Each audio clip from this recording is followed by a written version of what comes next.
Many years ago, a boy with only one hand was born in a noble family. His parents named him Davin, but they never even once liked him. They called him a disgusting thing and secretly hoped him to die. However, that little child's will to live was too strong. On the same day, his cousin named Kajin was born completely healthy, and everyone immediately saw his potential to become genius. Davin's father wanted him to be better swordsman than Kajin so they could prove themselves, but it was impossible as our boy was physically weaker compared to Kajin. Growing up, he always crawled behind Kajin, and when everyone adored his cousin, no one liked Davin, not even his mother. No matter what he did, whether walking for the first time or using the sword, he was always behind Kajin, so it's no wonder his parents wished Kajin was their child instead of Davin. Seeing this, our boy couldn't help but to be jealous of his cousin. At the age of 7, he was sent alongside Kajin as his attendant, but later he found out his parents had sold him for 300,000 luden. In the passing years, Kajin treated him like a slave and used to beat him a lot. Though our boy tried to hold back the tears, the pain was too unbearable to control. In that place, no one tried to save him and made him feel like he didn't even exist. As for Kajin's father, although he was very famous among others, many years ago he just vanished into thin air with nowhere to be found. With no father on his side, growing up Kajin became a bully. He never showed even a little bit of sympathy to anyone, so it would not be wrong to say that the blessing of the sword god was like a poison within him. Davin also tried his best to become strong, and during his fights with Kajin, he struggled to win but never once succeeded, since he wasn't on Kajin's level, and worse, he was handicapped. Although Davin was his cousin, Kajin never once showed sympathy towards him, which made our hero even more desperate to win against him. Growing up, Davin worked really hard while Kajin got into bad habits, but defeating his cousin was still a far-off dream. Still, our boy was determined that one day, he would definitely surpass Kajin. Years later, at the age of 29, both cousins came against each other once again in an official battle. In the present time, Davin and Kajin are fighting against each other, and as the fight continues for a while, our protagonist finally, after years of struggles and endurance, wins against his high and mighty cousin. In the past, when he used to lose against Kajin, people used to advise Davin to drop this impossible dream of winning, but now he finally proved his worth as the crowd began to shout his name. Glaring at each other, Kajin's pride isn't letting him endure the fact he has lost against his weak cousin, while our hero is reminiscing about the time with his parents who used to envy Kajin's parents. Looking at him, Davin advises his cousin that he couldn't have wasted his time in bad habits, and as he walks away, Kajin stands, saying he can't lose. Therefore, he passes the sword right out of the chest of our boy from his back. As the blood splashes out of his body, the crowd looks at the scene in disbelief. Though Davin is sure that he wouldn't survive anymore, the fact of winning against Kajin for the first time is enough for him. Though the great sword Sunblade, which contains the mana, can save him, for this, Saint Layla must appear, which isn't possible. Looking back at his cousin, he gives him a death glare, saying from now on, everyone will call Kajin a loser. After some time, our protagonist wakes up in a cell and finds himself tied to a chair. He wonders whether he is in hell. Suddenly, a gigantic man with his face covered appears in front of him and calls him lucky, because the miraculous Saint Layla was actually present there when Kajin tried to kill him. Though it was a very rare miracle, the saint actually healed Davin and saved him from dying. It means our boy is still alive, but he feels something odd about his body. The man claims it seems like he signed a contract with the devil, about which our hero knows nothing. So the man further explains, winning against Kajin gives a clear sign about it, and even his parents agree. So Davin realizes that it was actually his parents who signed the contract on his behalf. That devilish man further claims they have all the proofs about it in Davin's own house, which clearly shows that our protagonist has killed 300 children to become strong. This is the reason why Kajin stabbed his own cousin, to kill a devil like Davin for the honor of the Samian family. As a smile appears on our boy's face, he realizes that his parents have already chosen Kajin over their own son. Moving on, the gigantic devil punishes our hero with a lifetime prison sentence. After this, they put him into the prison after cutting the tendons of his legs and arms and sealing the mana too. In this instance, Kajin again appears in front of him, boasting about becoming a sword emperor. Once Kajin left, they started giving Davin even less food, so our protagonist started to get even weaker. He is regretting not dying in the arena because that would have been very honorable. While lying on the floor, our boy is thinking about that perfect life if he was normal like his cousin. He wonders if his life really would have been different, if he could really make his parents proud. But now it seems like he is dying, but he doesn't want to die like this. In this struggle, Davin's eyes close as if he is dying, but then golden light emerges, a sign that our hero hasn't died yet, not today at least. After some time, someone, while calling our hero Vincent, shakes his right arm really hard. Feeling the pain in his right arm, our protagonist can't believe it, so he opens his eyes in a sudden moment and finds himself standing in front of a man who belongs to one of the branch families. Though he is confused about what is happening around, but somehow he knows that he is Vincent, 7th son of the Adenka family. Everything feels very odd yet realistic to him. Our hero is misunderstanding it as a dream about having his right arm before dying. Meanwhile, the man, being left with no option, tries to put pain on him using the mana, but our hero is familiar with it. He simply pushes him away, but that man flies over and hits a pillar. Vincent begins to apologize, and moving towards him, he passes a hand to help the man. Pushing his hand away, the man rejects it, saying he can't simply use force on anyone just because he is more powerful than others. Furthermore, he challenges our hero to stay prepared to lose against his son. Hearing the words, our hero's father comes into his mind, a man who always wanted to win against his elder brother, and once he couldn't fulfill it, he passed the whole burden onto his son. Meanwhile, the man, walking away, claims that he is going to teach him a lesson on the day of the assembly of the true swords. Our protagonist is now sitting on a chair with eyes closed as he is trying to wake up from this dream, but he keeps getting back the memories of Vincent, the real owner of this body. Vincent's mother passed away after giving birth to him, so his father started to dislike him, while all the other children of his family used to laugh at him. Though he is the 7th son of the family, he isn't even brave enough to say anything to Loa, who is the 8th daughter, younger than him. Since everyone disliked him from his family, the branch families also vent their anger onto him, so he became a prey for everyone. Soon our hero realizes about his reincarnation in this body, but he isn't satisfied about it as Vincent is also a loser and a laughingstock just like Davin from his past life. Looking around the room, he finds a personal diary of the real Vincent. In the diary, he has written about being very weak in front of other siblings and how everyone including the servants looks down at him, so he just wishes himself to die. Reading it, our hero realized how discouraged Vincent was due to this pathetic life, and maybe this is the reason he ended it. Putting back the diary, he congratulates Vincent because destiny once listened to their prayers too. Because Davin was desperate to live while Vincent always wanted to die, so their wishes got fulfilled. At this moment, our boy hears a voice asking if he really believes in such things. Upon hearing this, our boy starts to look around in order to find who is inside the room. Our protagonist thinks it is a demon who is trying to do this because he wasn't meant to be reincarnated like this. But then the other voice claims he shouldn't think so deeply, because he is no one else but the real owner of this body, Vincent. But since he has given his body to him, from now on, he should call him Julian. Moving on, he appears in front of our boy, flying in the air. Seeing him, our boy gets very confused, so Julian claims this is actually a revelation which only a god can give to humans, and only a god can have it by birth, which means Julian is actually a god. Even though he doesn't deny it, he claims he is just a minor god. He explains the reason that initially he was created to call forth a spirit god, but then he went inside his body, and now if he wants to become a true god, he will have to achieve plenty of success, which is known as calling, and once he completes it, he will become a real god. Though our hero appreciates him for giving him a new life, he refuses to help him because this life, he will not waste it unlike the last one. Hearing this, Julian tells him about his spiritual energy which is very low, which means his body will die really soon. Looking at his body, Vincent doesn't think anything will happen to it, but at this exact moment, his body becomes numb, so he falls on the floor. After this, Julian begins showing him the memories of real Vincent where everyone calls him trash and hits him mercilessly. Vincent, a 13-year-old kid who is desperate to get his revenge, seeing his memories and hearing his thoughts, our hero is visibly shocked and terrified. After seeing all this, our hero is finally ready to hear him. As he sits on the chair, Julian questions him about the archdemon Davin and the hero King Kajin. Hearing him call himself a demon while his cousin a hero, our protagonist becomes very furious. Ignoring his anger, Julian begins to explain the story which occurred exactly 500 years ago. The one-armed Davin, who was imprisoned by his own family, escaped and, as per his contract, killed around 10,000 innocent people to become the strongest. Therefore, he is known as Archdemon Davin. But our hero, who is actually the real Davin, doesn't believe this story because he would never think of doing such a thing. Yet, if the story about Kajin and Davin is really true, and they were the sons of the Samian family, this means he is that famous Archdemon Davin. The last thing our protagonist remembers from his past life is dying in that prison, so he is getting confused. Not believing this story, our boy thinks his family made it up so everyone would remember him as a monster, while his cousin Kajin was the hero. But no one knows the reality is actually the other way around. In a fit of anger, he bangs the table with his hand forcefully. Even Julian believes in this story as he says hero Kajin was the true friend of Davin. But the reality is, Kajin always bullied him. Vincent can't bear it anymore and yells at him. Julian asks the reason behind this sudden anger. Our protagonist says it is because this story is nothing but a lie. Hearing this, Julian says if he is so confident, it means he is from that age. So he calls our boy an old man and also suggests that he calm down. Further, he adds that history is just a mix of stories left by the victors, so he shouldn't think so much about it. Hearing such words from a 13-year-old kid, our hero isn't believing it, but Julian claims the world is very different from 500 years ago, so he will find many things that will appear strange to him. Though annoyed by this story, he sits back in the chair as Julian explains further.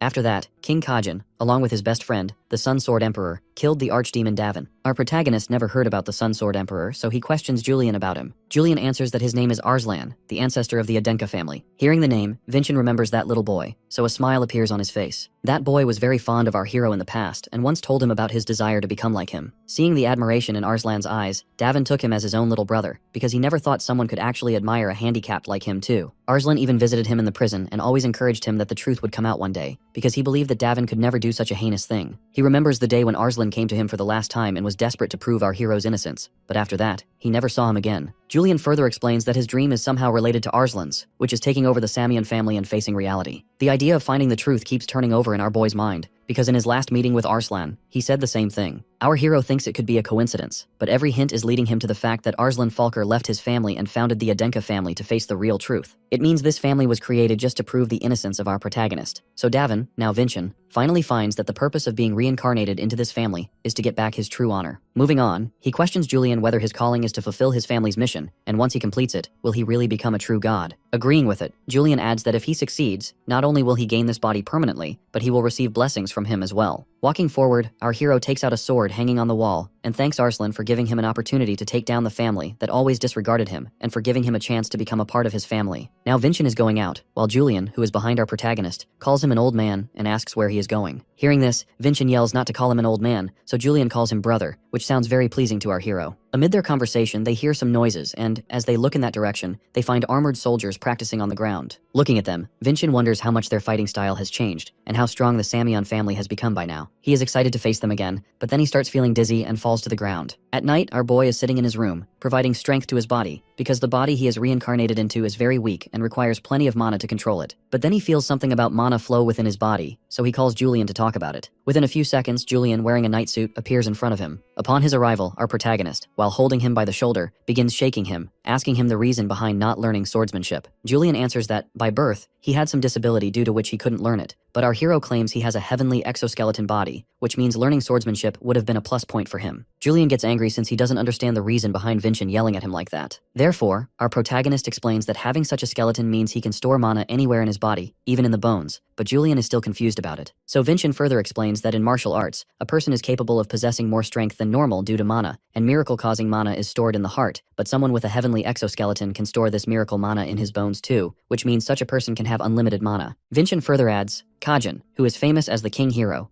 also possessed the same body as him. It feels so weird to our hero that after 500 years, he got reincarnated into a body similar to Kajin's, the one he was jealous of his whole life. Julian says he is going to explain to him one more time that he can't link the imagery to the heart. But being unfamiliar with the new world, our protagonist knows nothing about imagery. So Julian, though annoyed, begins to explain. Imagery is an imaginary storage of mana. Hearing this, our boy flusters up because if they don't use the heart to store mana, then what about the meditation method? Apparently Julian doesn't know about this meditation method. Since there is a huge difference between their ages, both are unfamiliar with each other's era's methods. Vincent states that Arslan Falker was professional in the meditation method, and as for the new method, Julian claims they store mana through imagery and call each one a star, and the number of these stars defines the strength of the martial artist. As for storing mana in the body, they abandoned this method long ago. Our hero seems very disappointed, but ignoring it, he begins to think about this imagery method, and the requirements to get one star is linking the imagery. Vincent realizes why they found a new method, because the last one was very risky, and many martial artists died due to sudden bursts inside their heart. Though knowing all these risks, our boy begins to store the mana in his heart, so Julian starts panicking, but our protagonist assures him not to worry about it. Vincent is professional in this method from his past life, but since Julian doesn't know it, he is yelling at him, trying to make him stop, saying he should at least follow the circulate formula. Hearing this, Vincent stops and inquires about that method. He claims just letting the mana circulate in the body is very risky, but our hero states, during his age, no one followed any method, though half died, but half survived too, which means he also has the chance of survival. Now Vincent lies on the bed to take some rest, while Julian yells to treat his body gently. Our boy questions if he is really worried about his body, then why he made it so weak. Because his body is quite strong, and with a rare skeleton, he can store a high amount of mana too, which means he could have surpassed the Samyeon family easily. Such a type of rare skeleton requires mana, while his body is yearning for it for the past 13 years. This shows the clear signs that his body will die even more reaching adulthood. Once Julian is gone, our protagonist is working on the meditation method, which can stop the body from dying for a certain period, and the maximum he can get is 10 years. But our hero thinks 10 years is more than enough to prove his worth. He remembers the 10 years of his past life too, when he was imprisoned, starved, and left dying while he was praying to stay alive. Those 10 years had a horrible impact on our boy's mind. The whole night has passed, but our protagonist is still sitting there, meditating when a servant knocks on the door furiously, and then, with a bang sound, opens the door and enters the room. Seeing the bad condition of the room, he begins to worry about what actually happened here overnight. Standing up, Vincent questions whether he is a servant while he is also trying to find his information in his memories. The servant, though shocked, answers yes. Vincent finally remembers his name, Wilson. After this, our hero takes off his clothes and throws them towards Wilson and orders him to bring new clothes and clean the room too. Holding his clothes, Wilson thinks something seems suspicious about him. Moreover, physically he appears strong too. Ignoring it, he questions the young master the reason behind the condition of his room and asks if he did some kind of experiment here. But our protagonist in ignorance answers no. As Julian told him earlier, the real Vincent was a weakling and even the servants never respected him. So Wilson also begins yelling at our boy and calls him mad too. Furthermore, he claims it looks like he has learned some kind of black magic which he is going to report to the Grand Chamberlain. Walking towards him, Vincent claims he should follow the orders of his master, but it's bold of him to question his own master and even threaten him too. Vincent glares at him while again ordering him to do the work he just told him. But Wilson yells he has told him before too. He doesn't like doing such chores. Interrupting him, our hero claims he is a servant, and obeying his master is his only priority. After this, he snatches the clothes from Wilson, saying he will ask the Grand Chamberlain to get him clothes, and he will also tell them the reason behind it, that his servant isn't willing to fulfill any of his orders. Hearing this, Wilson gets scared and takes back the clothes out of the hands of our boy, saying he will definitely wash them and clean the room too so he doesn't have to go anywhere. Julian is also present there, watching the whole situation, so our protagonist claims he will teach a lesson to everyone here, and show them a real 7th young lord of Adenka. But Julian is worrying about Wilson, who is a criminal and has a record of killing countless people. Unlike him, Vincent thinks he is just a coward and is lying about killing people. Julian, while laughing, states why he is so sure about it. Our hero, while looking into his eyes, claims he has actually lived such a kind of life, so he knows about it. Now Julian is getting scared of our hero and thinks whether he has summoned a demon instead of a spirit king inside his body. The next day, Wilson comes back with the washed clothes Vincent gave him yesterday, his face showing angry expressions. Wilson asks our hero about his opinion on how he cleaned the room, so our hero thanks him. Moving on, he pleads with Vincent not to make such a mess next time. Seeing him acting so confident, Wilson thinks he will get nothing no matter how he behaves in front of others. As the scene proceeds, Vincent orders his servant to bring him a wooden sword, and as for the requirements, he wants it to be 1 meter long, weigh about 500 grams, and asks for the wood material to be black scented wood. Wilson, with a grin on his face, questions what if he refuses to obey his command. In answer, Vincent stands up and begins to walk, stating he can get it too, but before that he will have to answer the storeroom guard about him going there in person. Apparently, these guards are actually martial artists who are very loyal to the nobles. Wilson, like yesterday, again gets scared, and in order to stop him, he puts his hand on our boy's shoulder. Due to his muscle memory, Vincent throws him over the ground and then apologizes for doing so, but he can't help it due to memories of getting attacked from behind. Wilson, aching in pain, claims he doesn't remember any such incident happening to him. Meanwhile, our protagonist turns his back towards him since his new body is very weak and can't handle this much use of strength, so it is visible on his face which Vincent is trying to hide from Wilson. As the servant stands up, he was about to say something abusive about our hero, but upon being asked by Vincent, he stops and starts asking about the requirements of the sword calmly. After this, he goes out of the room to get the sword and shuts the door loudly due to anger, but then comes back and apologizes for it. The servant is quite furious with our hero, so he wants to teach him a lesson. After some time, though he brought a sword, it doesn't fulfill the requirements. So instead of taking it, Vincent begins telling him about the story of someone he knows who was handicapped from the right arm and led a terrible life. Even the ending was horrible. Hearing this, Wilson gets really frightened and hands over the sword which our protagonist actually wanted. After this, he takes his leave. Once Wilson is gone, our boy, looking at the sword, is ready to start his training. After some time, in the training ground, Vincent is training with his sword. Since the body is weak, he has gotten tired after only a few attempts, which means he is going to struggle a lot in order to get the strength just like from his past life. But being able to use a sword like this, our hero feels quite good. In this instance, someone cuts off the training dummy on which our protagonist is practicing, and then, boasting his strength, apologizes for it, saying he couldn't sense his mana since it is very low. With complete annoyance, Vincent asks about him. The boy answers he is Revan Adenka and he also knows him. Weakling Vincent. At this moment, Julian starts telling our hero through his mind that Revan is a collateral descendant. He also claims he will win the Assembly of True Swords. He is the son of that man Vincent met a few days ago, which our boy remembers clearly since he first met that man after reincarnation. Julian suggests our protagonist stay careful because he is quite a strong and skilled swordsman. Meanwhile, Revan claims he is here to meet him because after the Assembly of True Swords, they'll definitely come against each other. As for the Assembly of True Swords, it is a competition against the children of martial families from the Adenka family, a fight of real swords. Even though there is no age limit, the players participate around the age of 14. The winning provides them a chance to fight against the Adenka's direct descendants of the same age. It means someone will get a chance to fight against him, Vincent, who is known as the weakest among other descendants. Revan laughs off at the weakness of our boy and advises him to stay prepared. But our hero claims he isn't scared of anyone, so Revan starts to laugh even louder. Seeing him disrespecting like this, our hero gets furious because, in his past life, Davin, though handicapped, was respected by everyone, even Kajin. Not accepting it, Vincent calls Revan a shame to the martial artists, which makes Revan fluster, so both start to argue about it. Looking at the situation, Julian advises our boy not to clash with him, since at the moment he is way stronger than him. In answer, our protagonist states he clearly knows it, but he can sense inferiority within him which shows he was raised like this. Our hero thinks both Revan and his father are not like real martial artists. He is actually comparing them to the martial artists from 500 years ago. After this, Vincent points the sword at him, saying such disrespectful children used to get beaten by the elders in the past. In return, Revan also points a sword towards our boy. Though Revan is sure that he can win against our protagonist, still he is getting afraid of him somehow. With a smirk on his face, Vincent states he doesn't know how he will fight in the competition when he is getting afraid of a wooden sword. As our hero mocks him, Revan gets furious and dashes towards our boy with the thought of finishing him off at this moment. Though Revan is coming to attack him, our hero isn't getting scared, not even moving away, while Julian is panicking about it. At this moment, Revan's servant stops him from behind, so Julian sighs with a sense of relief. Though Revan is determined to kill our protagonist at the moment, his servant suggests he should wait until the competition because then he can fight without any problem. but now he will get into a huge problem. Being left with no option, Revan stops and challenges our hero to meet on the day of the competition where he will teach him a real lesson. At night, back in Vincent's room, Julian is asking him the reason why he acted like this with Revan. Our protagonist answers that he was just trying to teach him manners, so Julian flusters up because he wanted a spirit king in his body. Instead, he got a crazy spirit. Looking at the books, our boy claims this is the main reason for him trying to learn about this new world. At this moment, he finds a picture of himself on one page and gets very curious, but Julian snatches it from him, saying they have more important things to discuss like blessings and traits. Moving back to the real conversation, Julian is telling our hero about the traits which they created artificially, simply known as a man-made blessing. Hearing this, our protagonist gets extremely terrified because the thing he knows is, if humans create a blessing, they are punished by the gods. Turning his head the other way, Julian claims he is also a god, and our boy has disrespected him, but he should be thankful to him that he hasn't given him any punishment. Moving onwards, our hero adds that if he remembers, then Revan has a trait too, which is something called Steel Man. Julian explains this trait mainly focuses on the strengthening of the body. Moreover, it is a medium-level trait, especially defensive and destructive. So our hero thinks he doesn't need martial practice, but Julian claims with it, he can even get stronger. Remembering the way Revan sliced that dummy, Vincent can't deny the fact that Revan is actually stronger and more powerful than others of his age from our protagonist's old era. Now, if he really wants to win against them and prove himself, he must practice every skill. The next day, our hero goes back to the training ground for training, while others are gossiping about him, looking down at him. In this instance, someone appears from behind, asking them to shut up.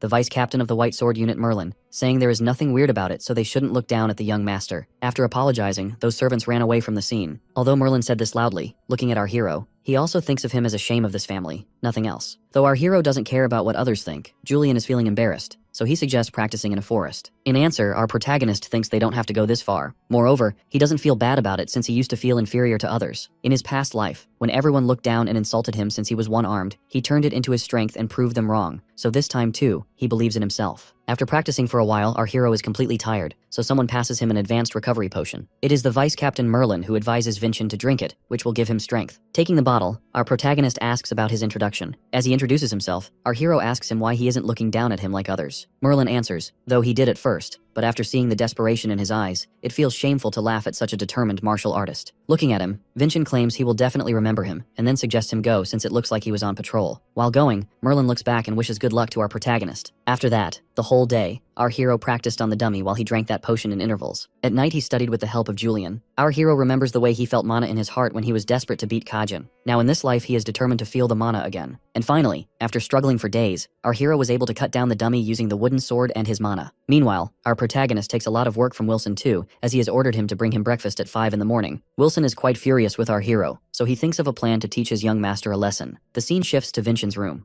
Wilson is putting the breakfast in front of him, and as he takes off the cover from the plate, the main course isn't there, only the side dishes. But our hero can see the little chunks of food on Wilson's face, so he suggests he should wipe it off after eating someone's food so they won't get suspicious of you. For now, he is letting go of this matter, but he doesn't want it to happen again. In order to scare our hero, Wilson starts to tell him the story about killing people, but since Vincent knows the reality, he just laughs it off. Using the mana, our protagonist says it from his mind to Wilson's mind, without speaking, that he isn't scared of him. Moreover, he can also use his powers, but Wilson should be grateful that he isn't using them. Wilson can't believe it since Vincent wasn't able to use mana till recently, and now all of a sudden he can even do telepathy. After this, our hero offers him to join his side, because sooner he is going to be very famous among others, so he will be proud of his master, and this time will arrive soon. While walking out of the room, Wilson, though scared, claims he will never become loyal to him, but Vincent's charm, he can't deny it. Meanwhile, in the training ground, Merlin is looking for our hero but couldn't find him. Then he sees the half-cut scarecrow and wonders if he cut it with some blade because it appears quite distinct. But as far as he knows, the young master only uses the wooden blade, so he wonders what kind of martial art the young master is working on. The next day, our hero is getting ready while Wilson, who is also in the room, is folding his clothes. Seeing the change in Wilson, Julian is quite happy and appreciates Vincent for changing him. Turning towards Wilson, our protagonist begins to complain about the state of his clothes, saying that they aren't worthy enough to be worn by a noble, and as for food, he thinks it's always very low quality. Even Julian is confused about it, so Vincent explains that someone is stealing money, and therefore he is doubting his servant. But Wilson is just confused about the situation, so it doesn't appear like he is embezzling it, but our hero knows he must find the person behind it. Meanwhile, Revan in his room is also practicing. He's thinking about his meeting with our hero when he was mocked for being scared of a wooden sword, and he gets extremely furious. At that moment, his father enters the room to check on his training because the competition is around the corner, and in order to cross over this poor life, he must win against Vincent. He is actually pressuring his son to win against the main family so they can surpass them. Determined and scared,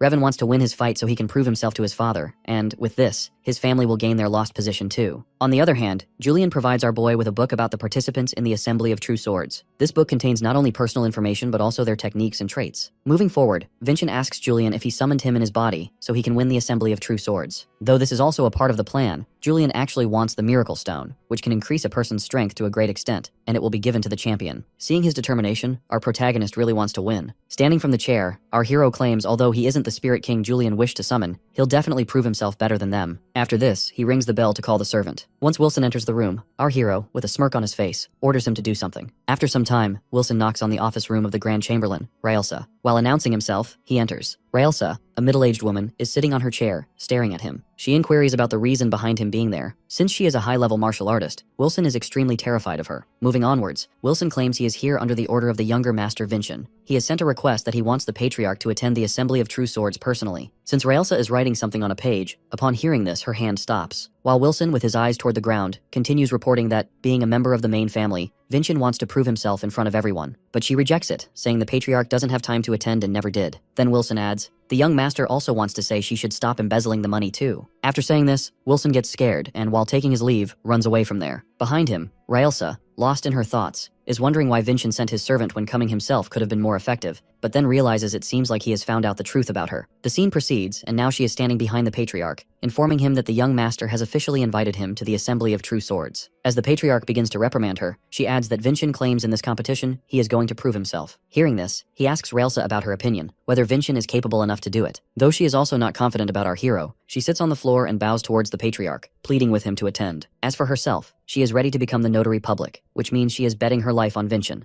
and if somehow Vincent loses, she will get killed. But the Patriarch is quite confused about why she is doing it. The Chamberlain answers, it is because the young master knows something about her, which is about the embezzlement of money, the Patriarch says, putting Raelsa in complete shock. Furthermore, the Patriarch already knows that she is doing it for Vincent's future, so he says nothing about it. Actually, Raelsa is the servant of Sarvana, Vincent's mother. That's why she is worried about our hero. On the other hand, the Patriarch is comparing his son, Vincent, to his wife Sarvana, because what Vincent claims about winning the competition is truly what Sarvana would also have done. Standing up, the Patriarch agrees to personally attend the Assembly of True Swords. The day of the Assembly of True Swords has arrived, so Revan, along with other participants, is entering the arena. Thinking about defeating our hero, Revan looks at the stage and finds the Patriarch Khan sitting there. In the whole history, it is the first time the Patriarch has come to the arena, so Revan gets confident that he will definitely win and prove his strength. After the match officially begins, it starts with the fight of Revan against another martial artist. Though he struggled to win, since Revan is a 2-star steelman, it was rather impossible to defeat him. So in this match, Revan becomes the winner. His father, including other spectators, begins to praise and cheer for him. Meanwhile, our hero, who is also present, thinks they are quite geniuses compared to the people of 500 years ago, but in terms of martial arts, they're rather weak. Moreover, our protagonist, after analyzing the fight, thinks their fighting style also seems quite ineffective, and their battles are mainly focused on the individual traits rather than the fight. Bowing in front of the Patriarch and the crowd to show his respect, Revan passes a smile to our hero too, like he is giving him a challenge. After this, Revan wins all the matches against the other participants, and it's already evening now. Now standing in front of the Patriarch, Revan Adenka challenges to fight against the direct descendant Vincent Adenka since it is the rule. Accepting the challenge, our protagonist enters the arena. As both stand in front of each other, the referee, Zeron, comes forward and is about to start the match, but our hero stops him, saying he has a condition. At this moment, Wilson comes forward with a wooden sword. Taking it, our protagonist declares he will fight with it. Furthermore, he will use his left hand and will also let his opponent make the first 3 attacks. Hearing such conditions, the crowd begins to gossip about our hero. Vincent further declares that during these 3 attacks, he will not move away from his place. As for Revan, he thinks our boy is looking down at him, so he begins yelling. Within the crowd, Revan's father yells that he is just doing it to divert their attention, because in the end, he will lose. But the Patriarch agrees with our protagonist's conditions. Moving forward, Zeron declares the start of the battle and moves away. The moment the referee moves the flag, Revan dashes towards our boy to attack him, while Vincent remembers the plan he made with Julian. As he told him, the first attack would be minor, but the second one could be dangerous. Looking at the fighting style of Revan, our hero is clearly not satisfied with it,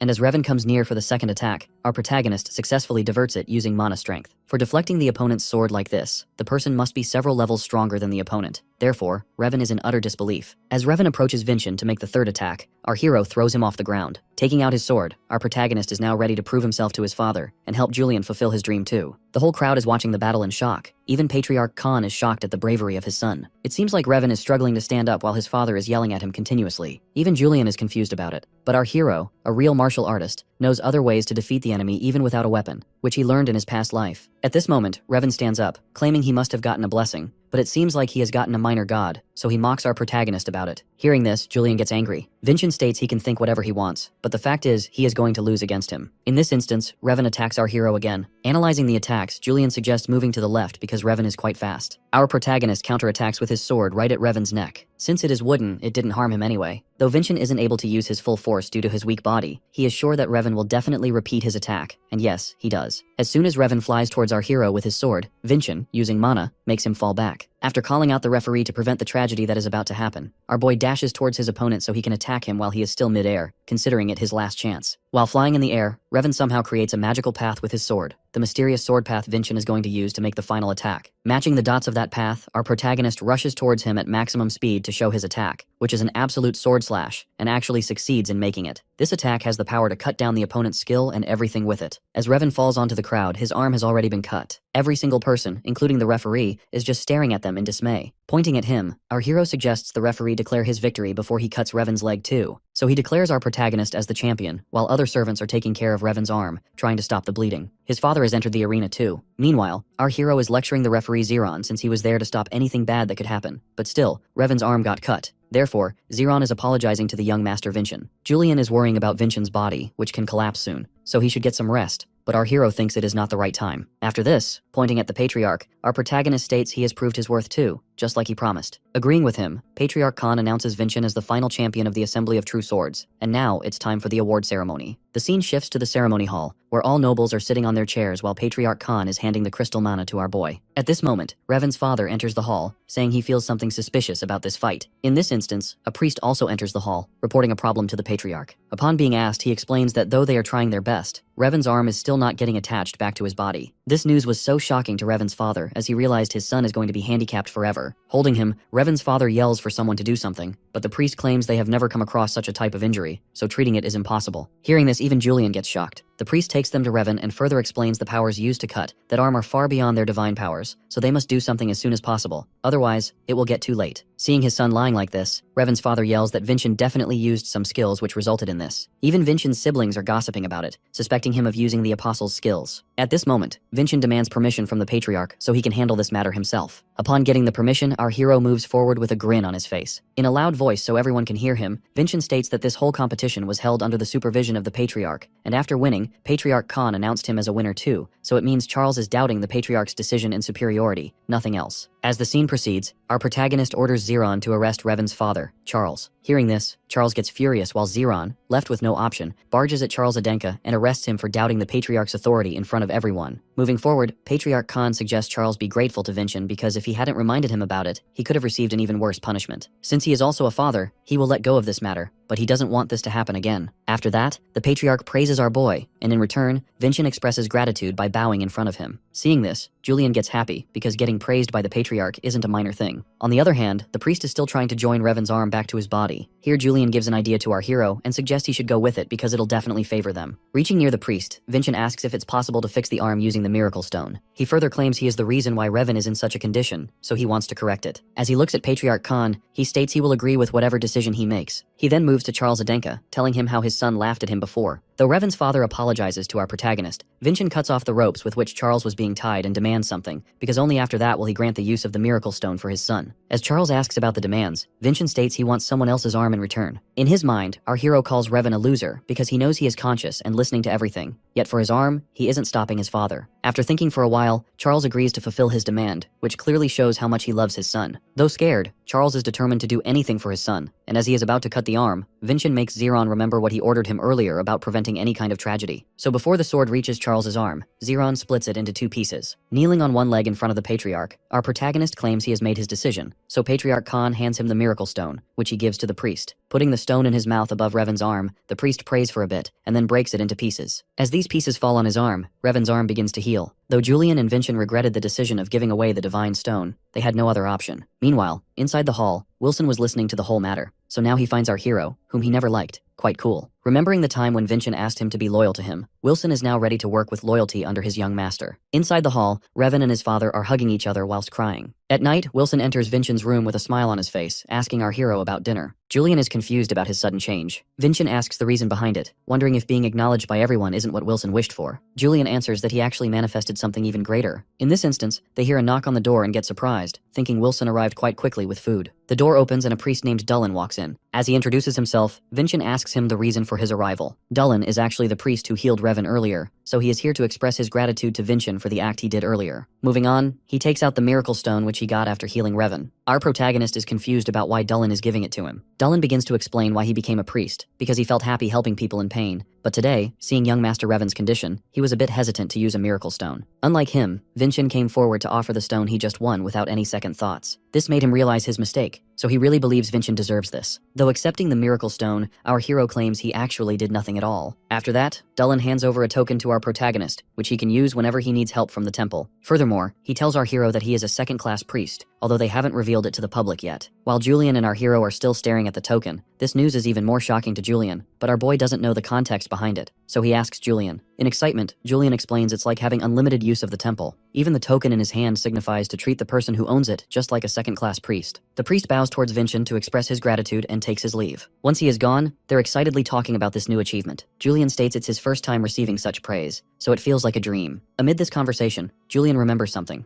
That Vincent's father usually eats alone, but once he invited his second-born daughter Dea to dinner after she made an incredible victory in the Assembly of True Swords. So he thinks our hero might get invited too, but there are only half chances. Standing from the chair, though his body is quite weak, Vincent starts to wear his jacket. He explains that though they're still unsure, staying prepared is rather good. At this moment, Wilson opens the door with a bang, and with a trembling voice, he just utters the patriarch's name. But since our hero knew it, he gets out of the room, completing Wilson's sentence that he is being invited by him. Now Wilson is even more inspired by our protagonist. As the scene proceeds, our protagonist is now walking through the corridor to reach the dining room when he meets his stepmother, Versa Highline, who praises our boy for winning the competition. Vincent bows in front of her to express his gratitude, so she passes a gentle smile. Julian further explains she was an incredible martial artist, so everyone called her Giant. She politely asks our hero to follow since his father is waiting there. Once he enters the room, his father yells his name furiously, so our hero wonders why he seems so different from the morning. Maybe he is testing him. With a smirk on his face, Vincent states there's no need to yell at his own son privately. As the patriarch questions the reason behind it, Vincent answers that the mother told him his father is waiting for him instead of the patriarch. Hearing this, our hero's father praises him for noticing such a small detail, and then begins to explain that there are two reasons behind his summoning here. The first is obviously congratulating him on his victory, and secondly, he wants to know if what Charles said is true or not. Versa, with her magical eyes, scans our hero and reports to his father that she didn't find any possibility of him being an apostle. Julian explains to our boy that the mother's eye can see through the truth. The patriarch questions if he isn't getting supported by a god, and also hasn't linked any image to the heart, then how come he made such an incredible attack on Revan? Versa explains his techniques seem similar to the hero King Kajin, who was a professional in swinging his sword in strange ways. Moreover, he was strong enough to defeat the archdemon Davin. Hearing this, our hero again gets furious, but then his stepmother approaches him, putting her hands on his shoulder, and she politely asks Vincent how he learned this technique which resembles the hero Kajin's technique so much. Seeing Versa acting like this, Vincent realizes she is the one who summoned him here because she wants to know about the origins of martial arts. As he is about to say something, Julian stops him. Our hero says to him, if he isn't forgetting, then he must know she can see through lies, so their lame excuses wouldn't work here. So he thinks of telling the truth, but Julian says he wants to try something first. She is waiting for him to say something while Julian is getting anxious because he is quite afraid of his stepmother. Here, our protagonist encourages him. In order to overcome fear, all it takes is one step, and today he is going to take this step on his behalf. Vincent states he actually received a revelation, but having it received without any blessings appears very odd to her, because only evils receive revelations like this. But our hero didn't know about it, so he got silent again. Moving on, Versa states she is getting suspicious, so if he doesn't tell her everything, he will go through the sacred court's trial. Here, Julian suggests our boy follow his words. Vincent claims they can check about it with the temple. Taking out the miracle stone given to him by Dulin, our hero declares that if he is really a devil, he must have recognized him. Versa recognizes the stone because she gave it to that priest, and since her eyes didn't react, it means he isn't lying about it. Vincent further adds, even though he has gotten the revelation, he didn't learn the swordsmanship from there. Rather, he read books about it because anyhow he wanted to prove himself. Julian tells our hero that any truth about his own life and Julian's life will appear true to her. He further adds, somehow he knew that he had to do something to surpass the Samion family and prove his worth to his father. This truth actually belongs to Julian and Davin from 500 years ago too. Now even the temple has proved it, so only the father's decision is left. So the patriarch begins to rub his chin, and seeing it, a smile appears on Versa's face because only she knows the patriarch does this when he is completely satisfied with something. After pondering on it for a while, Vincent's father finally announces the decision, which is that he can continue working on this martial art. But the thing is, he should work on Davin's swordsmanship since it is similar to Kajin's, because once the Samion family finds they're using Hero King Kajin's technique, they'll get furious. but as for Davin, they will say nothing about it. So Versa questions the patriarch if he made the decision after considering all these facts. Calling her my lady, he answers that he has considered every possibility before declaring his decision. Moving onwards, Versa just encourages our boy to practice, because his father has taken the responsibility for whatever will happen next. Standing off his chair, Vincian's father asks if he has any desire which he will fulfill as a reward for winning the assembly of true swords and saving the face of the family. Vincian wants to get stronger, so his father questions how he can help him with it. Julian advises making a demand of going to the library. Acting on his advice, our hero puts his wish in front of his father. The patriarch questions if he has succeeded in linking imagery to the heart, because only 3-star martial artists are allowed to enter the library. Our hero answers he hasn't succeeded in it yet. That's why he wants to make use of this opportunity, so his father agrees with his wish. After this, he also gives the Crimson Lotus sword to our boy as his reward. This is the sword his father used in his youth, basically a history of the Adenka family. Walking out of the room, our protagonist is analyzing the sword, which seems quite strong, while Julian is just flying around in happiness. But our boy suggests he can control it because they're going to achieve even greater things in the future. Moving onwards, Julian claims though he was disappointed first when he got summoned into his body. It seems like it was the best thing that happened to him. Meanwhile, Wilson is waiting for our boy outside, and as Vincian is about to go with him, Versa calls him from behind. She again praises him for all the struggles, and also tells him to enter the Crimson Fortress according to their customs, because he is the winner of the recent competition. Julian explains about it to our hero.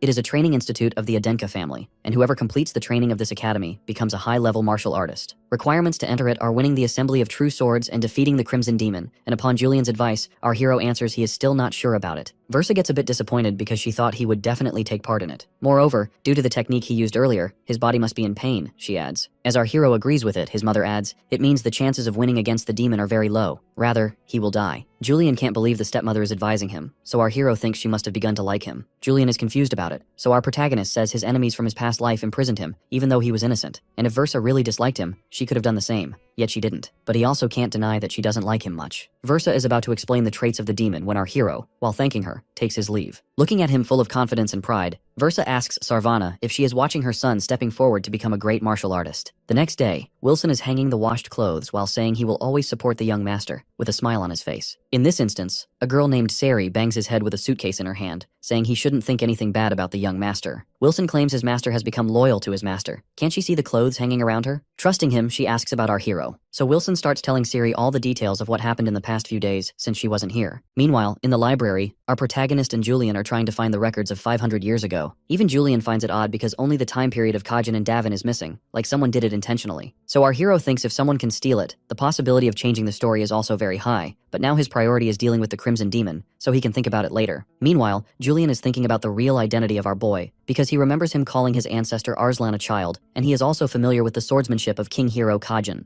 Vincian is worrying if he should reveal his identity or not. After thinking for a while, he finally decides to reveal it. But as soon as Vincian reveals his identity, Julian can't hear it, so he demands him to repeat it. When Vincian says it again, a glaring sound begins to tear apart Julian's ears, which is too painful to bear, so Julian suggests he should not say it. At this moment, Vincian finds a book named First Love with a Watermill. The existence of such a book among the mana books is odd, but as he opens it, Vincian thinks someone intentionally named it this way so no one would read it. But as he starts to read, he finds the story is actually quite erotic. Julian thinks they won't find any clue in it, but our hero keeps reading and finally finds that the main character of the novel has no imagery, yet he has a trait, the power of love. The book states that traits aren't created from mana, rather their manifestation is brought by mana, and once someone throws away the theory of imagery, he can achieve anything only with mana. Julian thinks doing this people will die, but our hero says now he has proof that someone actually lived after this. Though Julian thinks learning the traits like this is heinously dangerous, Vincian is ready to take this risk. As they get out of the library, he finds Sari waiting for him, who shows a sign of worry towards our boy upon seeing him. Julian explains she is a maid who was out for a few days due to some emergency. Vincian now remembers her. She is the only one who always showed true care and affection towards Vincian. Sari starts to cry after knowing our hero actually won against Revan. Both don't know how to console a woman. After some time, our boy puts his hand on her shoulder and claims he is working hard so they won't be embarrassed of their own master. At this moment, someone calls our hero from behind. It is Revan Adenka, who then claims to talk to Vincian about something. The scene proceeds, and both of them are now sitting in a room. And as for Sari, she is also present there. Seeing the situation in the room, Sari asks if she should make sandwiches for them. But then Revan stands up from his seat, and while taking out his sword, he furiously says today he is here to repay Vincian for what he did on the day of the Assembly of True Swords. Seeing him take out the sword, Vincian yells at Sari to get out of the room while he also takes out his own sword. But then something unexpected happens. Revan apologizes to our boy for what he did in the past, and also thanks him for giving up his miracle stone to a coward like him, who didn't utter a word when his own father was about to sacrifice his arm. Bending on one knee, Revan states he is the reason behind his father becoming peaceful with him again. So he puts his sword in front of Vincent's feet as a sign of his loyalty towards him from now on. Although Vincent and Sari are believing him, Julian advises not to trust him because he always tricks others. Unlike Julian, our protagonist knows that if a martial artist puts their sword in front of a person, it means he is devoting his life to them, but Julian is still panicking about it. After thinking for a while, Julian also thinks of an idea. But first, Vincent has to accept Revan's loyalty. Taking out his crimson sword, our boy puts it on Revan's shoulder as a sign of accepting his oath and also promises him to stay by his side in need. Still kneeling in front of Vincent, Revan thanks him while Sari is looking at the scene in complete shock. Moving on, Julian claims they can gain the Dwarf King's blessings from Revan now. The scene shifts to the Patriarch, where Versa is reporting to him that Vincent might join the Crimson Fortress this year. So the Patriarch questions her about the Crimson Demon conquest. She explains, though she tried telling him, Vincent didn't listen and just went away. As for Crimson Demons, they only attack with 3rd star mana or higher, because apparently they don't have any physical form, and this conquest proves the worth if the person can really enter the academy and actually fight at a 3-star or higher level. Furthermore, Revan has been found residing in Vincent's building for the past few days. Meanwhile, Revan is teaching our protagonist about his traits using the book they found earlier. When our hero first asked this favor, Revan agreed to teach him, but said he'd have to stay beside him. Learning this trait, which is fatally dangerous, means our boy is trusting Revan with his life. Something Revan admits he could never do if he were in the same position, but he finds it quite pleasing since he has begun to like our protagonist. Moreover, he would never believe that a method of learning traits without imagery actually exists. Our hero is struggling a lot to learn this trait but is still not giving up, while Julian is worrying about him. Our protagonist is familiar with the struggle and risk because in his past life, he was always on the verge of dying, so he isn't scared anymore. So now he is ready to link it, but Revan and Julian are trying to stop him because they think it's dangerous for his life. Ignoring them, our boy proceeds to do it. All of a sudden, with a sudden burst, everything inside the room breaks as Revan flies over and hits the bed so hard that it splits into pieces. Although the Patriarch thinks only a half year is left until the next Crimson Fortress, Versa thinks Vincent can do it since he has already defeated Revan. On the other side, Revan runs to check on our hero, who is fine, but still thinks he shouldn't move this fast and should take at least 2 months to complete it. But the Patriarch asks Versa to order Vincent to defeat the demon within a month. Meanwhile, our protagonist is exhaustingly lying there, claiming he felt like he was going to die again. The Grand Chamberlain Raelsa is appointed to pass this order to Vincent. Though worried, she is going towards our hero. As she enters Vincent's room, she gets shocked after seeing the horrible situation of the room. Vincent and Revan are also injured, so Sari is treating them. Seeing the condition, Raelsa gets furious and asks the reason behind it, while Revan is getting really scared of her as he realizes she is the Grand Chamberlain. Vincent assures her not to worry about it as he was just meditating. Hearing this, Sari also gets very furious. She says even though she doesn't know about mana, one thing she is sure about is people don't end up like this after meditation, so our protagonist apologizes to her. Raelsa thinks he has changed a lot, but since he claims he is fine, she suggests he complete this meditation as soon as possible because the Patriarch wants him to defeat the Crimson Demon within a month. Seeing his father giving him a time limit like this, our hero smiles a bit because it shows he is having expectations from him. Raelsa further states that during the battle, she will accompany him while she is also expecting that he really wins against the demon. Once she is gone, Vincent claims he must hurry up now, so Sari, while holding his hand, pleads with him not to push himself very hard. Therefore, our boy promises her. Feeling her, Vincent realizes Sari has quite a lot of mana within her. After this, he demands her to leave the room because he wants to discuss something with Revan. Once she is gone, Revan states he won't help him to finish it off in a month because it is impossible and dangerous. In this instance, our boy shows him the completed flow of mana. Further, he asks, now he has completed it, it means manifestation would be easy now. It clearly shows they won't have to wait for a month to fight the demon. After 2 weeks, Vincent is standing in the woods along with Revan, because today is the day of manifestation. As he is about to do it, Revan suggests our hero stay back unless he might hurt himself like last time,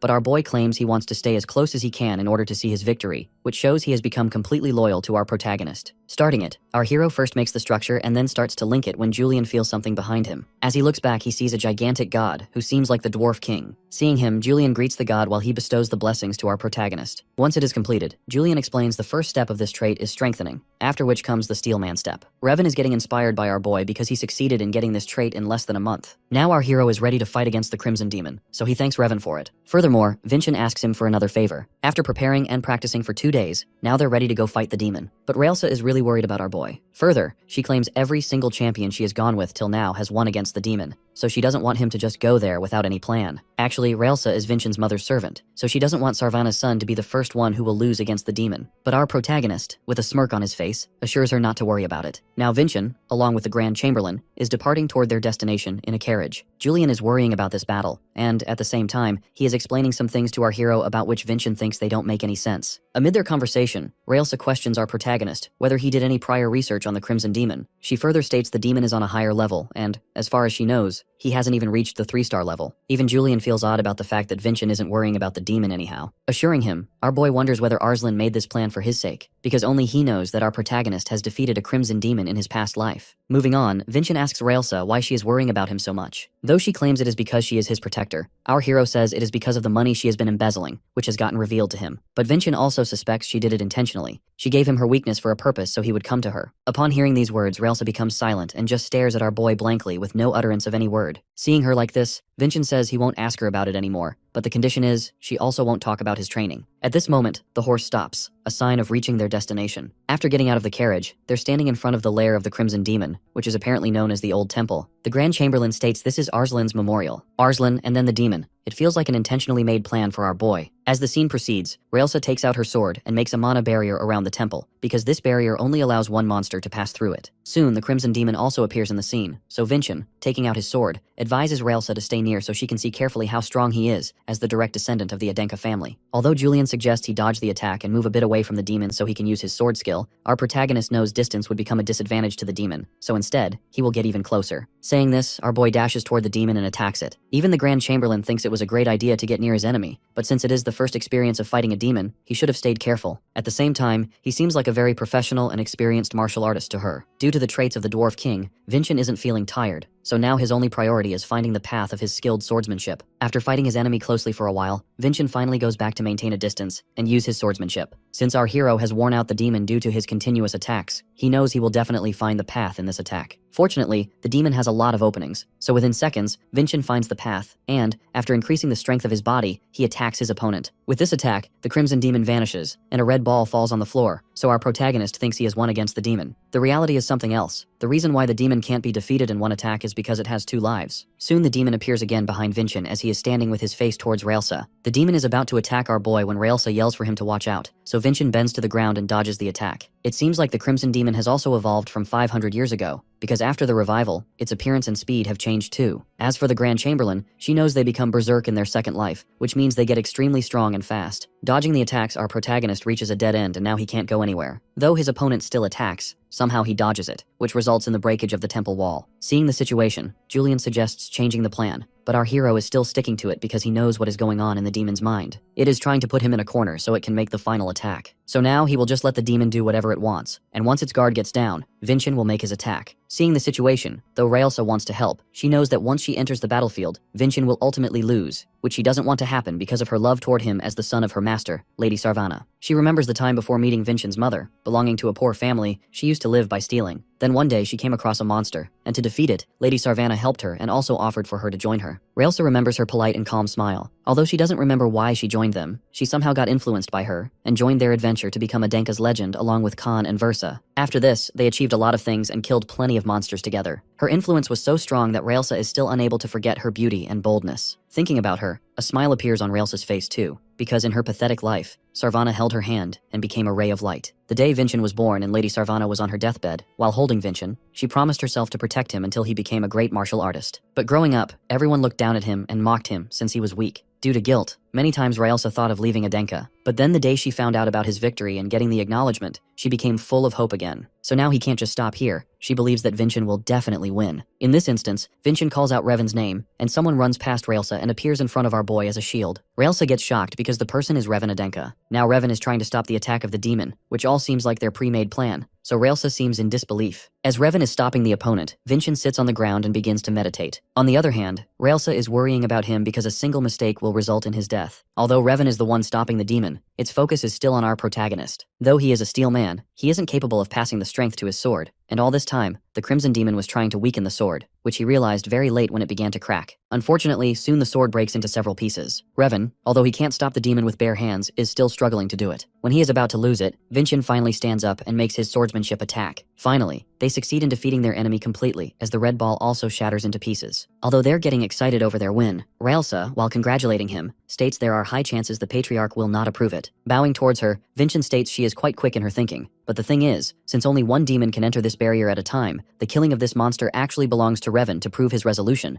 and as he takes out the Miracle Stone, Vincent states the next battle actually belongs to him. After this, he bites the Miracle Stone to increase the strength to a great level, but even with this strength, our protagonist can only use the skill swordsmanship. The meditation he did before was for smooth working of the Miracle Stone. Now as the demon is dashing towards Vincent, he is also ready to attack. After this, our boy makes both attacks all together on the demon with little interval and kills it with not much effort. Seeing this, Raelsa sighs with a sense of relief. Now our hero looks tired and exhausted, so Julian suggests he should lay down, but our protagonist claims he will stand firm till the end because he is the real winner. But then something unexpected happens. A summoning circle appears there, which never happened before, so Raelsa is extremely shocked. Then, only after a few seconds, a relic demon appears there. Looking at the relic guardian, Raelsa is sure that it was also created a long time ago along with the temple. Taking out her sword, she introduces herself as the protector of Adenka and orders the guardian to reveal its mission. But the guardian, due to its old age, ignores everything and directly attacks her. So she advises Revan to hide somewhere along with our boy, who is half unconscious. As they're walking away, Raelsa makes her first attack. But on hearing a loud sound, Revan and Julian turn their heads and see the relic guardian's face in the place where Raelsa was standing, which means she's inside it. Worrying about her, Revan yells her name, and at this moment, breaking that stone guardian's mouth into pieces, the Grand Chamberlain jumps out of it. Revan is looking at her with widened eyes because of what she just did, but then Vincent speaks up, claiming there's something else on the other side, and then attacks a pillar. Since Revan and Julian are unable to find why he is attacking in the air, Raelsa gets her sight of a fly at the exact spot where Vincent attacked earlier. As she looks closely, it has a red stone submerged into its body, which means it is the real form of the Guardian which somehow escaped earlier. The Guardian is approaching the young masters, so within no seconds, she runs, and using her skills, slices the Guardian fly into pieces. Since it was so close to Revan, he fell on the ground along with our protagonist. After checking up on them, the Grand Chamberlain is trying to figure out how Vincent realized the real form of it when even she couldn't. In this instance, our boy points at a box lying between the rubble of the Guardian. It seems like the relic Guardian was trying to protect it. Upon opening it, they find a dragon's skeleton bone, which the Grand Chamberlain thinks the first Patriarch Arslan left there. Julian explains the importance of it to our boy, that it is an extremely rare magic ingredient, so Vincent becomes sure that this is the reason why Arslan made this passage. Kneeling in front of Vincent, Raelsa offers it to our boy because he is the first one to find it, which means it belongs to him. But our hero thinks the tradition of giving it to the family by the church is necessary. If someone finds out about it, she will get in huge trouble. But she still insists on taking it. Therefore, Vincent takes out his sword and slices it into 2 pieces. Moving on, he hands over 1 piece to her because she also helped him in getting it. Accepting the half bone, the Grand Chamberlain thanks our protagonist. The scene changes to Khan, who is sitting in the graveyard of swords while Raelsa, standing behind him, is reporting Vincent's arrival. So Khan orders her to report to the church, but Raelsa claims something even bigger happened there, which she thinks he should really know. She explains how Revan Adenka appeared there to help the young master without caring for his life, and also the success of our boy in subjugation. Since Khan also thinks he took help from Revan, which Raelsa thought earlier too, the Grand Chamberlain clarifies it by saying Vincent killed a second Crimson Demon alone, which leaves the Patriarch astonished. Furthermore, Vincent also found a dragon bone left by Arslan, and then showed the half bone given to her by the young master. Looking at it, he questions whether Vincent did it himself. As Raelsa answers yes, he orders her to break the bone. With shock in her eyes, she stares at Khan in disbelief and then, while apologizing, she uses a magic trick to break it. But the bone comes out fine without any scratch. Khan explains one must be a top-class blacksmith in order to break a dragon bone. Looking at the grave of his father, the Patriarch talks with it, claiming his time is near because it looks like his son Vincent has some special powers, so he prays to his father to take care of his son. In Vincent's room, Wilson is crying and yelling his name while our boy is sitting on his chair, looking tired and exhausted, sipping his tea. Siri, who is also present, suggests he stop yelling and let the young master have some rest. The real reason behind Wilson's yelling is that he will go to the Crimson Fortress along with our protagonist, but he is scared of the monsters and even the martial artists present there. Hearing this, Siri teases him for getting scared of monsters while he calls himself a gangster. As they're talking, our hero brings up the mana flowing within Siri's body to Julian, and in response, Julian claims he never once felt something like this. Thinking about it, Vincent realizes he has seen this flow before in his previous life. Therefore, he asks Siri about her last name, to which she answers she is from the Heisley ruined family. Hearing this, our boy becomes sure of her having magic within her body. Since Julian is still confused, our protagonist explains the Heisley family is the first one to study mana and the body, and this family discovered the heavenly exoskeleton too. This family has a skill called Magic Body, which allows them to infuse the body with mana, apparently similar to a heavenly exoskeleton. It means the magic skill body can help the heavenly exoskeleton from drying out. Moving on, our boy questions whether there is any elder in her family. As sadness takes over Siri's face, she answers her grandmother is the only Heisley she knows, who passed away a few days ago. Hearing it, Vincent apologizes to her. Now they're wondering about the reason behind the fall of this family, as our boy thinks the Samion family is behind it too, because they must have wanted to silence those who discovered the heavenly exoskeleton. Amid their conversation, Sari remembers that Lady Sarvanna was also a Heisley, but Julian, who is the real son of Lady Sarvanna, doesn't know it, so our hero also claims he didn't know it. Siri answers, the patriarch always gets very sad when he hears her name, so it is forbidden to talk about her. Furthermore, Lady Sarvana was a very kind lady who hired people even from ruined families, and she is the reason they're here today. Most importantly, she also brought the Grand Chamberlain with her when she was living her worst life somewhere, so they find out the reason why Raelsa takes care of him so much. In this instance, someone knocks on the door. It is Raelsa, and upon entering the room, she reports about the departure of Revan, that he is going somewhere. After some time, Vincent is standing in front of Revan, who is fully prepared to depart. He says since he has killed the Crimson Demon, he can't stay here now, but then our protagonist demands another help, which Revan accepts without any hesitation. Our boy then orders him to study the history of the Hisley family from 500 years ago. As both pass a smile, they talk about their first love with a watermill novel and laugh at it. After this, shaking hands, they promise to meet again. Once he is gone, Vincent talks with Raelsa about the reason for her kindness and care towards him, whether it is a method of repaying his mother. Without any hesitation, she agrees with it. So facing her, Vincent claims he wants her help, but not as Sarvana's son, but as Vincent Adenka. The favor is that he wants to stay in her training until he goes to the Crimson Fortress. Hearing it, Raelsa closes her eyes and wonders if she is going to dedicate her loyalty to Sarvana's son now. After thinking for a while, she agrees to teach him without showing any care or softness. Vincent also claims to look forward to it. The scene proceeds, and now both are standing in the training grounds facing each other. First, Vincent explains learning a trait without imagery, but using a circuit. Taking out her sword, she states she isn't going to tell him everything just like this. Pointing the sword at our boy, Raelsa challenges him to wound her once using his skill, and by then, she will teach him her trait. Although Vincent claims it can turn into a huge disaster just like what happened to Revan, the Grand Chamberlain claims she isn't that weak. Moreover, she is familiar with the sword path, so she won't give him a chance. Meanwhile, Vincent is getting really scared of her, looking at the way she kept her sword so close to his eyes earlier. Further, she states in case anything happens, they can take help from the priest Dullen, since he is familiar with him. Even after trying for a week, Vincent hasn't been able to make even a slight cut on her. Even today, he is struggling to fight against her. But like always, Raelsa wins again. At the end of the fight, Vincent falls on the ground, so the Grand Chamberlain announces it as the last fight for today. Meanwhile, she is looking at the sword, which is in the worst condition, but she has gotten it only a few days ago, so she goes to the blacksmith. After some time, Raelsa is standing behind a man, Hansen, who is working in front of the fire. Calling him out, she claims it seems like he is falling behind in his work. Otherwise, he wouldn't give such trash to Adenka's family. Turning towards her, Hansen inquires about the reason behind her being here in the middle of the night. In front of him, she empties the bag full of broken swords which she has been using for the past week. Analyzing them, he questions whether she fought against a monster, a high-level martial artist, or a mage with 7 runes, and in answer, Raelsa states she doesn't want to die after fighting with them. She further explains she hasn't fought with anyone, rather she is teaching Vincent, the young master. Hearing this, Hansen gets shocked and also asks why he has the Crimson Lotus sword. After some time, the Grand Chamberlain, along with the blacksmith, is standing in front of Vincent's building while our hero is also coming out. Upon reaching them, he questions the reason behind this late call. She answers, Hansen wanted to see the Crimson Lotus sword. With pride on his face, Hansen claims he can see it since he is the one who made it. This news is extremely shocking to our boy and Julian. Hansen adds he has the authority to summon even Khan at any time. Julian explains he is the famous blacksmith, and also an old friend of his father and a former master of this family. Years ago, he stopped making the great swords and started to focus on good quality inventions. But then everyone looked down at him and mocked him for being obsessed with money, and due to it, he lost his place in Adenka. Moving on, our boy appreciates him, which Julian can't understand. He explains that due to him, a lot of people were able to save themselves, and he is the person who gave importance to others instead of himself. After this, Vincent bows towards him while calling him Master Hansen. He claims it is his pleasure to meet him. Seeing himself being called Master, Hansen begins to laugh and apologizes for coming at this time. But our protagonist claims he wasn't trying to look down at him. Rather, he really respects him for making such a choice, and again, calls him Master. He remembers the time when years ago Khan said the same thing. He also claimed that people will look down at him, but he will always believe in him. Therefore, Hansen's opinions about our boy change completely. After this, Vincent shows the sword to him. Analyzing the blade, Hansen can't believe it because it's not even slightly damaged after fighting with the Crimson Demon, and also practicing with Raelsa. Looking at it, Hansen wonders if our hero fights with his own strength instead of using the sword. Therefore, he says he wants to see the swordsmanship of our protagonist, and in answer, Vincent remains silent. Seeing Vincent hesitating like this, Hansen begins to yell at him. Although Julian advises him to make some excuses and get away with it, Vincent states he can't miss this chance. At this moment, Sari comes running behind them and yells at Hansen for making a scene this late. Seeing her, the blacksmith begins to calm her down. Since our boy doesn't know how they know each other, Raelsa explains Hansen donated to poor kids, and Sari is also one of them. Apparently, their relationship is more like father and daughter. Meanwhile, both are arguing, and then Sari gets angry with him. To make her calm down, Hansen agrees to come tomorrow. After this, taking his leave, he runs away from there. The next day, Vincent is showing his skills to him. Seeing the skill, Hansen thinks he seems like a legend passed down by the hero king and the great demon. So he is now completely satisfied with our boy. Once Vincent finishes, he questions the blacksmith if he wants to see something else. Since Hansen is so satisfied with him, he claims to be giving Vincent a sword. Further, he states, although the sword is almost finished, it is missing one rare thing. When Vincent asks him to name it so he can buy it for him, Hansen answers, it is Mastodon Horn, Dragon's Bone.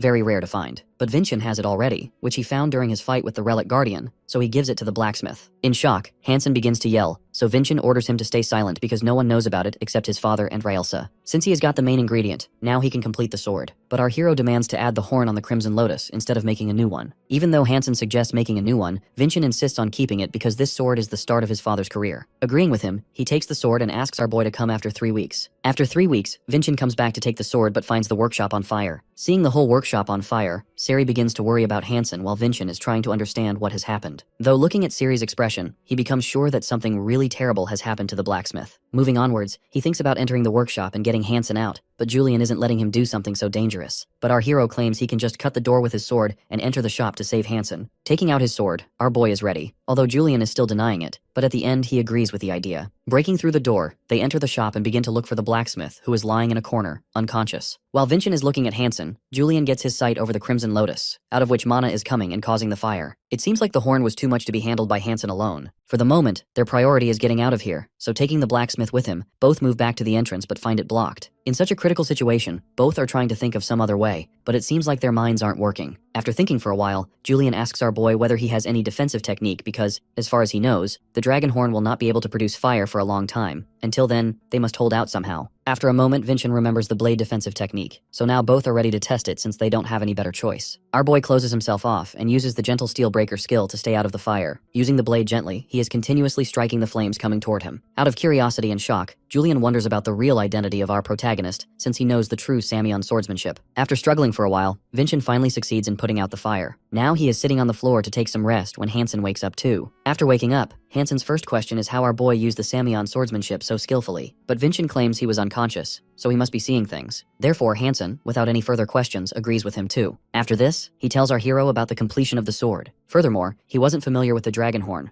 thus the mana began to flow out along with the flames. Meanwhile, our boy, approaching the Crimson Lotus, picks it up. At this moment, the sword begins to shine as if it is resonating with our protagonist. Hansen asks our boy about his views on it, and Vincent expresses his true appreciation to the blacksmith. As for Julian, he finds something suspicious about the dragon skeleton that was really left by Arslan. He must have left a warning with it too, so they can use it properly without facing such problems. Looking at the sword, Vincent can see a circle mark on it, so he asks Hansen to make another sword for him, since he has made one just now, but our boy believes he can make the second one even better. Although Hansen has to clean all this mess, he still agrees to make the sword but demands a little more time. Moreover, he doesn't have the dragon skeleton anymore, while our boy and Julian are just looking at him with a smile. After some time, Raelsa appears with the other half of the dragon horn. Seeing another horn, Hansen gets even more shocked, and also appreciates her for being so loyal to the Adenka family. Accepting it, the blacksmith is enthusiastic to make another sword. While coming back, Raelsa is thinking about the sudden change in our boy when someone calls her from the front. It is Vincent, who thanks her for giving back the skeleton bone which he was supposed to share with her. In answer, Raelsa claims she doesn't want this horn actually because she received the payment 14 years ago. Bowing in front of him, she claims his birth, and him proving his worth is an even bigger reward for her. Moving on, Vincent takes out his sword and challenges her again. He is confident he can win over her now, which means she will teach him the traits of herself. As for Raelsa, she is also ready not to let him prove this. The fight begins as Raelsa charges ahead and blue energy scatters everywhere. Vincent struggles but keeps his focus as she jumps and tries to attack. She believes that our boy is still nowhere close to winning. However, Vincent manages to block the attack with his sword. As a result, an explosion takes place and he struggles to hold back. Raelsa sees that he blocked it even though she used 4-star mana. Both of their swords are unharmed, and yet neither broke, even though normally using this mana would do that. Just then, Vincent pushes her away, prompting her to realize that the flow and force he is using now is completely different from before. She wonders what new power the Crimson Lotus possesses. Meanwhile, our hero thanks the Dwarf King's trait silently, since now the sword won't break because of the Crimson Lotus. The shock will be absorbed. The new power of the Crimson Lotus is that the sword absorbs the traits of its user. Raelsa lands on the floor and admits that the Crimson Lotus has been strengthened. Vincent replies that Hansen worked really hard on it. She then declares that she will be rougher this time, as she rushes forward to attack again. Our boy's eyes sharpen as she disappears from sight. She runs around him at such speed that her presence becomes barely visible. Our protagonist focuses, trying to sense the mana she uses to mobilize. He finally slashes, leading Raelsa to think he has failed, as she attempts to strike from behind. A smile forms on his face as the realization hits her that he managed to detect her movements within a month. Suddenly, Vincent uses both strikes, landing a powerful blow that triggers an eruption. Raelsa wasn't expecting it, and she ends up losing her sword. Our boy throws it back to her feet, asking her to pick it up. He declares that he doesn't want to win through a cheap victory against someone who has lost their weapon. Raelsa finds it arrogant, reminding him that not all martial artists and monsters will go easy on him the way she has. She warns that opponents stronger than him will completely disgrace his condition, showing no sympathy. Blue energy surrounds her as a symbol forms in the air. Our boy nods in understanding, keenly noticing her incredible aura. She rushes forward again to attack, but suddenly her feet slip and she falls, only to be caught by him just in time. He lightly taps her head, seeing that he has managed to wound her, and reminds her that there are only 4 months left before he enrolls at the Crimson Fortress. Raelsa remains confused as our hero explains that even with absolute sword slash, striking her directly was impossible. However, he could slash the mana surrounding her. Enhanced with the Dwarf King's power, it became possible. Realization hits Raelsa that he slashed through the mana to block her trait. She admits that he always surpasses her expectations and finally agrees to teach him about his blessing, the flow of mana from the Galaxy Wanderer. Soon after, Vincent sits meditating while Raelsa stands beside him. She explains that when you allow mana to flow through that path, it begins to manifest. Slowly, the symbol floats upon his hands and begins to move. Julian becomes worried about the explosion, as he notices a blue figure of a young lady appearing. Meanwhile, in the Crimson Fortress, a guy questions a woman about her work, doubting whether she is spacing out again. When she tries to make excuses, Crimson Fortress Dean Vargon Pagoda strictly orders her to prepare for the next entrance. Headmaster Herka Quebel agrees. As she checks the documents, she finds our hero's name and calls him useless, stating that someone bothersome is coming again. Pagoda thinks that if the rumors are true and he really is useless, going to soil the Crimson Fortress's name, then they should eliminate him before he even enrolls. A figure of a lady walks behind our boy, startling Julian as she breathes out and spreads a breeze all around. A tornado forms, and Julian feels the sudden cold. The figure then disappears. As the smoke starts to clear, Raelsa states that our hero will not leave a trace even upon frosty snow, and that this technique is called Forest Walk. After that, Vincent sits at the table while Julian comments that the Crimson Forest is more of a fortress than a training academy. They examine the map of Samion, as Julian points out a location in the mountains along the border. In the past, when followers of the Archdemon invaded Samion, Arslan and the other heroes of that era stepped forward. When the war ended, they took on the role of founding and leading the training academy. Hearing that, our boy becomes certain that they can find the will of Arslan there, and perhaps even another dragon skeleton. Julian corrects him, saying it is not a dragon skeleton, there is another legend of a treasure. When asked what it is, Julian reveals the legend of the heavenly fruit. It is said to be more powerful than any medicine in the world, and rumors claim that it can even revive the dead. There is a heavenly fruit tree that bears the fruits, and there is even absurd talk about the Crimson Forest existing as a vessel meant to protect it. Julian admits that he would never have believed such legends in the past, but considering their situation now, he wonders if their next objective is truly the heavenly fruit. He continues, saying they could heal the rotting heavenly skeleton and escape death. Once they enroll, they will only have 9 years left. Meanwhile, Vincent believes that since they have overexerted themselves, it could be even less than that. Just then, they both decide to reveal and discover the secret of the heavenly fruit and find it. However, after reading further, our hero points out that according to the book, students must fend for themselves financially at the Crimson Forest without any support from their families. Julian explains that the rule exists to prevent unfairness between students, since many families and their descendants will gather there. When asked where they will get the money, Julian tells him not to worry. He is invested in a place called the 6th Magic Tower. If the Adenka and Samion families are renowned for swordsmanship, then the 6th Magic Tower is famous for elite mage courses. You can sponsor a mage's research and earn back your contribution. The mage he invested in is named Varnelli, who recently became the tower's co-owner. The only problem is that their investment has now turned into trash because the co-owner has died. Julian sensed this through a document informing that she passed away. Shocked, Julian panics, crying over his lost money. Vincent asks him to show respect towards the dead, but Julian only worries about starving in the fortress with no funds. They then read Varnelli's will, which states that she leaves all her possessions and research to her only younger sibling, Vargon Pagoda. Meanwhile, elsewhere, Pagoda stands at the tower, remembering his sister, admitting that he could never reach her level of genius. Back in the room, they decide they must investigate Pagoda first, gathering as much information as possible since only 4 months remain. 4 months later, on the mountains of the Crimson Forest, Raelsa walks with them, showing the path they must take due to security restrictions. She tells them that if they continue along the right side, the headmaster of the Crimson Forest will come out to guide them. Our boy expresses his gratitude and thanks her for everything. He says his mother would have thought the same way, making Raelsa smile as she asks him to take care of himself. Soon after, inside the fortress, Pagoda informs the headmaster that Vincent will be arriving soon. Headmaster Herka is annoyed, clearly not willing to guide anyone. Just then, a crystal on the table activates and begins speaking, reminding the headmaster of her responsibilities. It also reports that recently, monsters have been invading the local resistance in the surrounding area. Hearing this, Herka becomes excited, suddenly eager to go defend the resistance at the fortress. The crystal advises her to simply send some of the Renaissance members, since the monster is weak. She already knows, but walks to the window and tells Pagoda that she will personally go to meet the direct descendant of Adenka. With a grin, she jumps out of the window, leaving Pagoda shouting after her. When someone asks about young Master Vincent, Pagoda agrees to guide them in the headmaster's place. He heads to the balcony, where 2 soldiers are waiting. When he asks where the young master is, they hand him a telescope.